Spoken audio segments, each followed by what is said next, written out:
This is Whirlwind Ladder Edition, brought to you by SK Planet Pro League. Anyway, spawning in the bottom right-hand position as the yellow Zerg from CJ Entis. His name is Hydra. His opponent spawning as the blue Terran on the left top corner. His name is Reality, playing for Samsung Khan. I do have to say, Reality, one of my favorite names in Pro League. It's just kind of cool. I don't know how to describe it, but it's not as cool until you get a Reality versus Fantasy match. Then it's just like, oh my gosh, the stars are aligning. We're gonna have two amazing Terran players play against each other. Now, just to mention on the cheese thing, Flash, when he first debuted in StarCraft, he cheesed a lot. So, I mean, we could make fun of Flash for cheesing a lot, but you know now he could play a macro game and he could defeat almost everyone out there. My rose-tinted memory just recalls Flash coming out of the wound with 2 StarCraft title championships already, you know, on his shirt, which he also came out of the wound with. And the little KT Roaster logo, and he also had a ruler with him. Well, he didn't start from KT Roaster, if you actually go back. Down the history. Where did he originally come from? He was actually a practice partner for We Made Fox. Oh. I believe it was We Made Fox. Okay. And he was practicing on the players like Nada, and he did get the semi-pro gaming license. However, he was doing so well in the practice house, getting #1 rankings, even among the pro gamers. However, he didn't have a pro gamer status, so, you know, the parents, they talked with some few teams here and there, and he joined KT Roaster. Yes, indeed. So, right now, focusing on the game, both players opting to get an expansion. First build, I mean, if you think about it, Whirlwind, it's a very large map. Kind of hard to all-in your opponent efficiently on this map, or even effectively, so pretty safe for Terrans to go for that command center first on this map. Yeah, if you decide to go for the all-in, you just have to hope that your opponent is not going to wall off at the natural. Yeah, exactly. Really. I mean, it happened a few times for me, too. It's like, my opponent goes for the one base mailing all-in, and I have everything out just in time, and he couldn't even touch anything. Yeah, man, I can't even actually remember the last time a Baneling all-in has worked against a Protoss player. Now that I think about it, they just never work, man.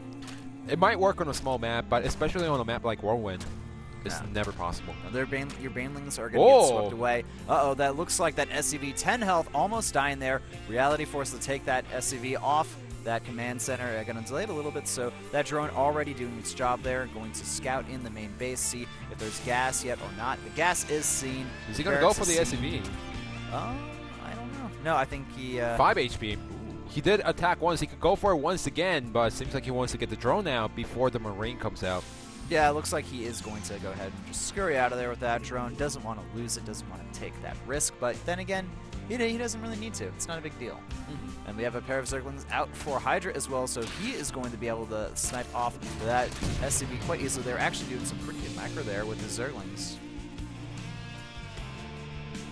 Orbital command on the way to Queens as well. Reality just fortifying that expansion area, making a bunker. And other than that, though, not really too much going on. Hydra, do you think he's going to go for a fast third hatchery, or is he going to try to do something else? Well, fast third hatchery, I have to say, is a little more popular on a map that's like really large because you get more economy, and it's kind of hard to rush your opponent. Now, remember one of the games that Bong and Jaedong played on here. Jaedong decides to go for the Swarm Host, which could have been great on a map like Neoplanet S, but on a map like Whirlwind, the map is so large and the rush distance, especially diagonally, is so long that it's better for the players to play a macro game instead of a heavy pressure game or trying to harass your opponent earlier in the game. Now, it really depends on the player's preference also. Even if the map is large, they could try to go for 2-base tech and then try to attack your opponent. And Reality, he's just going to play it, greedy as possible, getting the third command center out as the wall. Exactly, playing to the map's strengths, which is, of course, macro games. Really trying to abuse that the most, getting that third command center up. Well, I have to say, somewhat common in the matchup as well. A lot of high-tier Terran players will get that fast third command center against Zerg players, since they can't really do as much effective harassment earlier on in the game. Zerg just have too much mobility, and the Queens are excellent at defense. Alright, so we have some Hellions on the way as well. Gonna do a little bit of scouting here. Third base is going down for our Zerg player as well. And the Hellions right now, their job, just, scout around, see what's going on, see if that third base is on its way or not. Maybe, if they're lucky, deny a creep tumor or two. Oh yeah, I mean, these Hellions, they're just out on the map, and sees that there's a third hatchery over there, but the other Hellion does scout. Nope. Does it? Did it?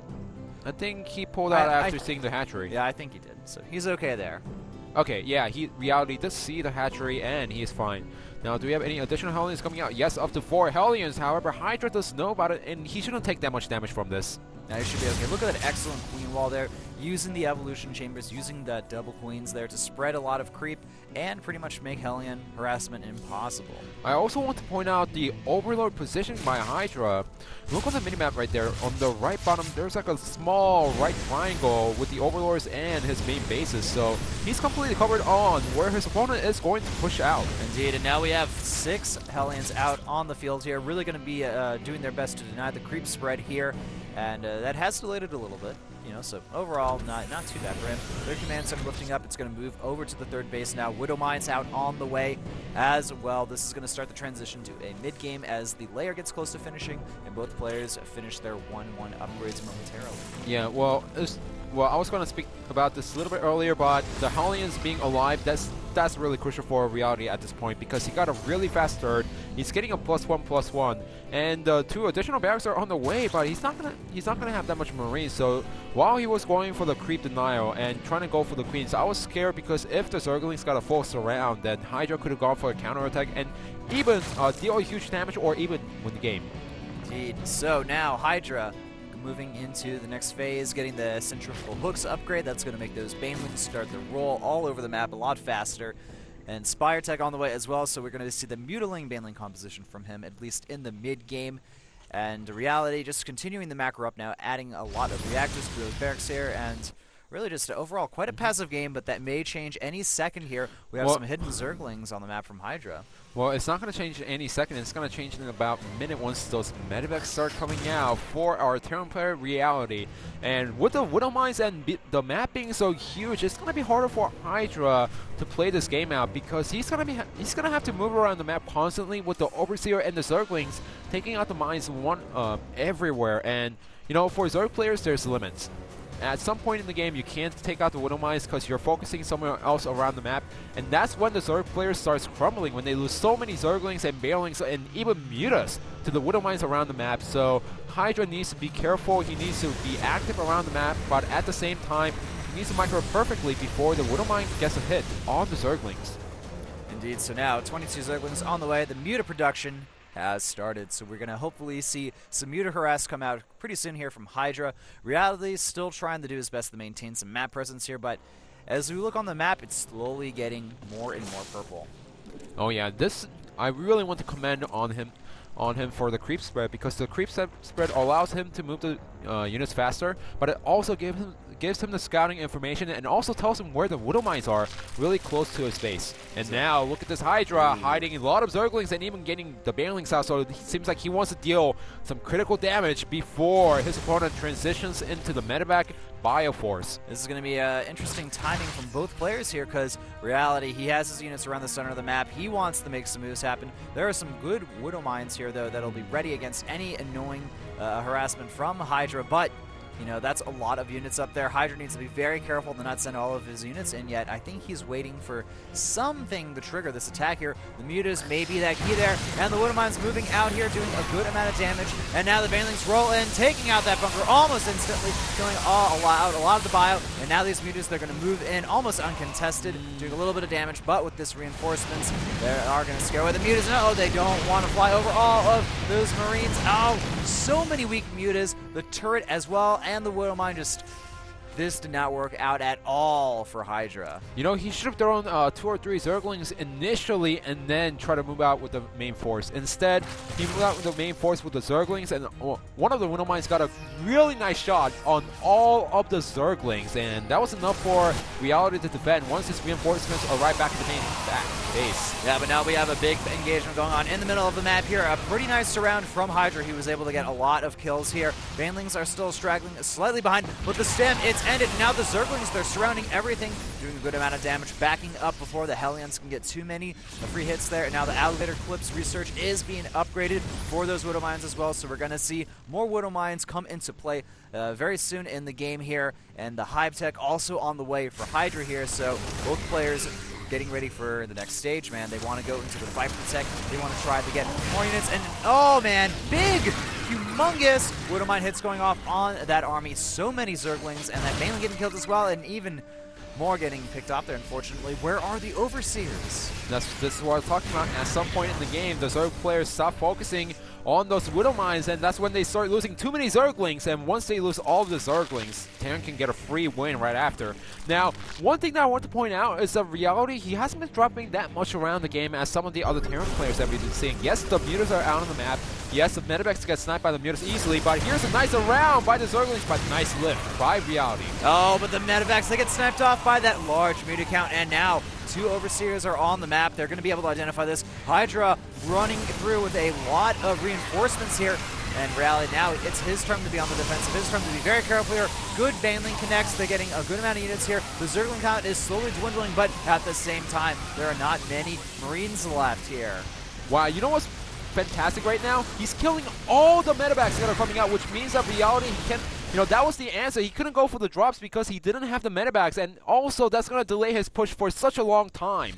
Yes, Reality just losing so many units here. Hydra, 4 bases, 4 base economy, getting the Ultralisk Cavern out, 3-3, and the energy upgrade for those Infestors there as well. So he's going to move into a very dangerous army, but Hydra, he isn't done harassing and being on the offensive anymore. He's making more Banelings. He has a large Zergling cloud as well. Oh yeah, he has the economy to do so. He's sitting on 4 bases. Zerglings aren't that expensive. They're very cheap. Getting the Banelings out, few Banelings here and there to take out the Terran army. And what Hydra's doing so good is that every single engagement, he's getting at least 3 medivacs or more. So now, Reality is in a situation where he wants to push out. He wants to go for the harassment, but he doesn't have enough units. He doesn't have enough medivacs. He does have the bases, but the production is not matching the Zerg's players. And look at this, catching a drop before it can even happen here. Hydra is not having any of that there. All of these Marines getting essentially taken out for free, but now Reality moving across the map, continuing to try to clear out some of this creep spread here, and Hydra bringing back his forces. There's actually not too many units here, and look at that. The 4th base of Reality is going to be blocked, at least temporarily, by that Overlord, so going to be nice for Hydra. He'll be able to identify and spot that as well. Drop moving over here towards that left 3rd base as well. Will Hydra be able to react to it in time, though? Well, we do have the 2 Ultras coming out. We have a Greater Spire. Time is slowly ticking for Reality. He's getting the Marauders out, so he is expecting those Ultras out on the map pretty soon. That's, around 16 minutes, 17 minutes. You need to scan your opponent and see what tech they have. But the problem is, he does have the right unit composition against the Ultras, but once the Brulos come out, he's not going to have any answer. He's not making any additional Vikings. That's true. Oh my god, amazing fungals going off on that main army there. The Widow Mines are able to prevent the rest of that bio army from dying, but the fungals did hit, and they were very impressive there from Hydra. That was a win for Hydra, actually. Well, I have to say. No, because losing on these Zerglings doesn't really matter at this point in the stage. The most important thing is saving the Ultras. Yes, but look at the supply difference right now. That is what I'm afraid of the most here. Reality almost maxed out, and Hydra down 40 supply. He is down 40 supply, but here comes the drop once again with the medivac, but it's going to have to get out of there because there's no landing space for those units. And here we go, Reality slowly pushing out on the map. So he is maxed out, but does he have any answer against the Ultras and the Zerglings that Hydra is going to have pretty soon? Well, this army will do decent against them, and now it looks like we're going to have an engagement here. Zerglings running forward here, trying to get a few free hits off, and the Widow Mines, they are going to be able to get seen by that Overseer. Ultras running in there, one of them goes down, and these other ones, they are slowly falling down, but the problem is there are just too many Ultras on this map. Reality forced to retreat. Oh yeah, and behind us, he's doing a really nice job harassing the 3rd base with his medivac and killing a lot of drones, and also Reality hiding the 3 Marines on the right side. He's going to try to go for the drones on the 3 o'clock position as well. So actually, there's barely any drones here. That's more of a gas mining base, but an Ultralisk is going to go in there, clean up those units quite easily there, and this Ultra army is looking pretty darn scary from Hydra here. Reality, I feel the only thing he can do right now is essentially force his opponent to split up his army. Look at this nice engagement from Reality. Going to do some damage here, dropping the Widow Mines, but they're not going to be able to do too much damage there. Ultras are amazing in tanking. One does go down, though, but besides that, nothing was really accomplished from Reality. So now Reality finally got a siegeable number of medivacs, and now he could drop around the map trying to go for the cute harassment. But it's just a little bit too late because his opponent is making up to 7 Brewlords. Indeed, I saw that the Broodlords in the production tab, and I was like, uh-oh. Uh-oh. Are there any Vikings here? And the answer is there are no Vikings. Zero no Vikings. Only 39 Marines, 14 Whirlwinds, but this is looking really grim for Reality. Now, if I want to say, the good news for Reality is the map is huge, and the Broodlords, it's going to take a long time to get to the opponent's base. However, the unit composition that he has right now is not good. His mobility, however, is amazing. Nice drop from Reality here at that 5th base there. They're going to be able to DPS down that hatchery. No problem there. The Broodlords have been revealed, and the hatchery, it's getting low. Will it go down? There's Ultralisk there, and yes, the hatchery does manage to go down. Some of these units will get picked up, but another drop once again at the 3rd base of Hydra, and at another one, but the Spine Crawlers and Spore Crawlers are able to help take care of that. I love that Hydra is using stack defense at his expansions here. That's going to allow him to have his army less split up and more focused on being aggressive and attacking his opponent, which is what he's doing right now. Supplies are in our Zerg player's advantage. He has the Broodlords to help counter against the Widow Mines. The Vikings, though, they're out. There's absolutely no anti-air that actually deal with these Vikings here, and now the Broodlords are going to be forced to get chased away or essentially suicide. Now the Ultras are going to go for the 3rd base of Reality, and because of the Broodlords, he put himself in a much better position than his opponent, and the Banelings are going to go for the main army, but that's not going to happen, and he needs to corrupt this out, but he does have the Queens against the Vikings. The Queens making a humongous difference here. Now the Zerglings running in, the Ultras moving into that main bio army. Oh my god, Widow Mines galore here doing so much damage, but the problem is Hydra's army, it's just too versatile. There are so many different units here. There are Queens, there are Zerglings, Banelings, Ultralisk, and, you know, Reality, he's doing his best to kite away from this army here, but, you know, this expansion, it's going to probably go down to these units. Yeah, well, the Widow Mines are still doing a really nice job, and you also have to look at the fact that Hydra is down to 3 bases, so it's really crucial for him to save the Broodlords and the Ultras, because now at this point he can't guarantee any win. He's so low in health, both players are sitting on 2 base economy, and he needs to make sure the Ultras do not get taken out here. And we have a nice little drop going on in the main base from Hydra here. He's going to probably end up losing some of his tech there, but I feel like this is really the do-or-die situation for both players. Hydra, he needs to kill off that 4th base there. He can't let it survive, or Reality will be able to retaliate with just too many units, and now the main base is going to get saved, most likely from Reality's units here. That 4th base, it's going to go completely down. There's nothing that can deal with these Broodlords, Ultras, Queens, and Corruptors. Yeah, I was really scared when Hydra was trying to just bust up that natural ramp, but you know, it was really well fortified with the supply depots and the bunker, and if he lost all of his Ultras, he wouldn't have enough economy right now. Look at the economy for Hydra. He doesn't have anything to get the Zerglings out, or even the Ultras or the Mutas. However, his force is really strong, and in a headbutt fight, Hydra can definitely win. Oh, I think he already has won, man. Look at this, the natural going down. There's only a few units left at Hydra's main base that can actually do any damage to him.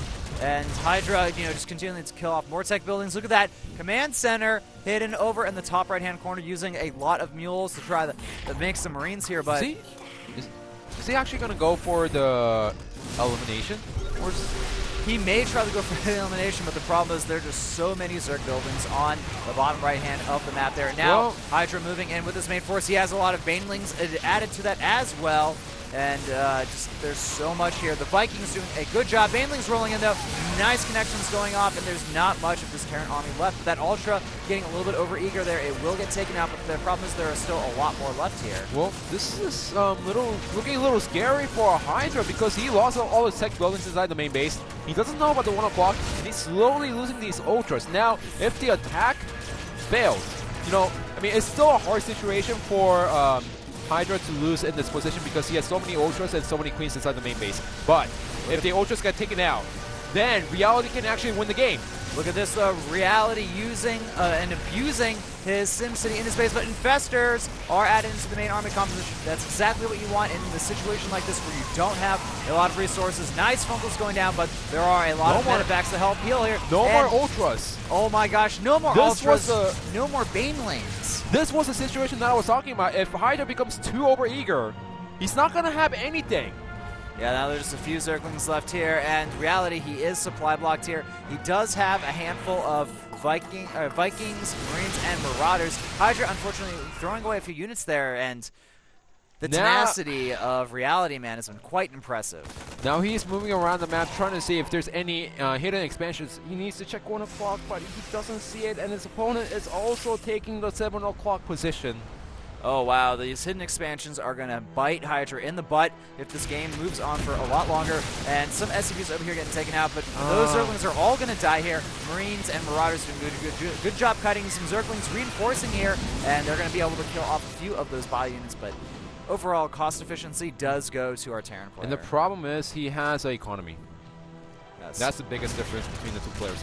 Now these few Zerglings on the main base, I don't know why they didn't get taken out, but they're doing some nice damage against the supply depots, but not enough for Hydra to come back into the game. I don't think Hydra realizes that there are other expansions out on the map here. Nice Widowmine connection, killing off a lot of those Zerglings. Basically, if Reality 6 sits back for a while and just tries to continue mining, make as many cost-efficient units as possible, he can actually win this game. But it's just a weird situation for both players. We do have that expansion being remade from Hydra here, but now Reality is going to get aggressive with this army here. One thing that I didn't account for is that Reality only has 13 SCVs. So even if he does the mules, there's going to be a point where, you know, he's supply block right now. He needs to make more SCVs to have a constant production. So as time goes on, Hydra is going to have some chance to come back into the game. The most crucial point is to save the 6 o'clock. If he doesn't have extra base, that means he's going to be mining out on this base pretty soon. And if he doesn't have any other... Interesting. Making 2 Ultralisk Caverns. I'm pretty sure it's a mistake. Yeah, I think Hydra just made a mistake there. Probably like tried to make an Ultra, realized he couldn't, made an Ultralisk Den, and then tried to do it again, repeating his mistake. Where's the 1 o'clock? Are there any Zerglings over here? No, only Vikings. Well, Vikings it is. Can't mine. Get out of there, man. Of course, it's empty right now because Reality was relying on the mules, and he did get enough economy to get the units out. However, he also needs to conserve his main units because right now, Hydra, he's making 3 Ultras at a time, which means that now the time is on Hydra's side once again. Hydra also has a very nice gas bank here, but this is a pretty Marauder-heavy army if you actually look at it from Reality here, so he will be able to deal with those Ultralisks here, and these Vikings are going to be quite annoying here. I feel like Hydra's going to be forced to make a few corruptors that he doesn't want to make in this situation. I almost feel like these Ultras, they're not for offensive, they're just for defensive to secure the 6 o'clock and secure the right bottom base. Even if, yes, he knows that his opponent has a lot of Marauders, but he's still making the choice because Ultras are really cost efficient against the bio units, especially with the additional buff that they got in Heart of the Swarm. So he's making them, yes, it's not great against Marauders, it's just there to defend against possible harassments or just securing the 6th base in general, and the Overlord still doesn't scout the 1 o'clock position. I can't believe Hydra still has no idea that this expansion has been online for so long here. It's just Reality's been able to abuse that idea here, and now we have more Widow Mines on the way. 10 Infestors, though, in production. Yeah, well, good news for Reality is even if, Hydra is that even if there's 1 o'clock, no SCVs, no mules. Exactly, so it's essentially a useless expansion, thankfully for him, but earlier on in the game he was using that. Look at this, a 4 Marauder medevac drop. That's going to be able to drop buildings like no tomorrow here. If he can get this while Hydra's out of position, then that would be a very big victory for him. Yeah, I'm surprised that, I'm surprised that Hydra didn't make static defense instead of dump that minerals onto the Zerglings. Well, I guess he feels like his army isn't secure enough now. The Ultralisks moving in here. This drop isn't going to do anything. That Zergling is going to go to the top and try to find that expansion there. It's just kind of chilling there. He will see the Vikings, I think, so that may prompt his opponent Hydra to be like wondering what's going on here. And that right there should tick off Hydra that there may be something up there in the top. This expansion over here going to get easily sniped by this drop. And now Reality, he has a very nice sized army, 144 supply. He's going to be moving out across the map a little bit, trying to clear a bit up some of this creep. Now, both players, they're in a situation where they want to attack, but they can't. I mean, if Reality has a one bad engagement, then all of his units are going to get fungoed, and his opponent can easily take out the army, go for the counterattack, and win the game. Same thing for Hydra. If he's trying to engage into his army, and if the Zerglings are clumped against the Widow Mines, then he's going to lose the battle no problem. And look at this, Hydra out of position. He needs to get out of there. Hydra does escape without taking too many losses there, just some damage on those Ultralisks there. And Widow Mine's doing a decent job. This bunker, Also, just, denying these Zerglings from really getting a lot of free hits here. And the Zerglings morphing in the Banelings now, actually. They're going to go straight for the mineral line. Will Reality deal with this in time? That's the real question. I don't think he's responding to this at all. The Banelings, they're going to run in there, and they're going to be able to do a lot of damage. 35 minutes into the game, and we have a huge Baneling bomb. What's the possibility? Well, we just saw something happen, and I guess the SCVs ran away. Some of them probably did end up dying there, and the Ultralisk army, it's moving out now. This is a very scary army from Hydra here. He's got a lot of Ultralisks. He has a lot of Infestors, Zerglings as well. Now this Bio army is moving out. Some of it getting fungled here. Another okay fungal. Widow Mines, where are they though? That's the real question. It seems like it's a trap. He's trying to go back to where the Widow Mines are and trying to set him off, but Hydra is not biting the bait for himself. And instead, we have a drop at the 6 o'clock once again. This drop is going to do a critical amount of damage to Hydra. I feel like his economy, there's no way that it's going to be able to compete with his opponent Realities at this point. Yeah, but he still has a lot of Ultras. He still has tons of Infestors. So in a head-on battle, he could still win the game. What is that Ultra doing in the 1 o'clock position? Semi-1 o'clock. Just taking a nap, man. Everyone's got to have breaks. Yeah, 36 minutes into the game, you got to have a little break once in a while. Right, 20 Zerglings out on the way for Hydra, and he just trying to secure the 3 o'clock position for himself. He still doesn't know about the 1 o'clock position, and Reality doesn't have any gas for himself, so all he can make from now on is Marines. All right, here we go. We have a very large engagement moving in here. Then the Widow Mine's doing decent amounts of damage, but Reality doing his best to micro back.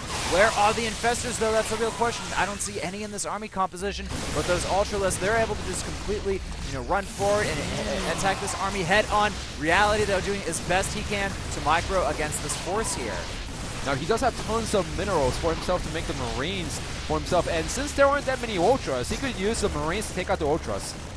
Impressive micro there from Reality, holding on in this game a little bit longer. Actually, now, if we look at the supplies, 32 drones, the 90. I think that's going to be at Reality, even dropping the Manor Mule. He knows he's won this game. And Hydra definitely unhappy with his loss here. Losing his last Ultralisk. He has one Infestor on the way, but what is that going to do against this humongous Bio army? Absolutely nothing. The biggest... Okay, GG. The biggest key point of the game has to be not the battles, not the techs, or not the decision-making, but Hydra not scouting the 1 o'clock. Hydra not scouting the 1 o'clock was actually huge that game. And another thing that I noticed Hydra, more of Reality is...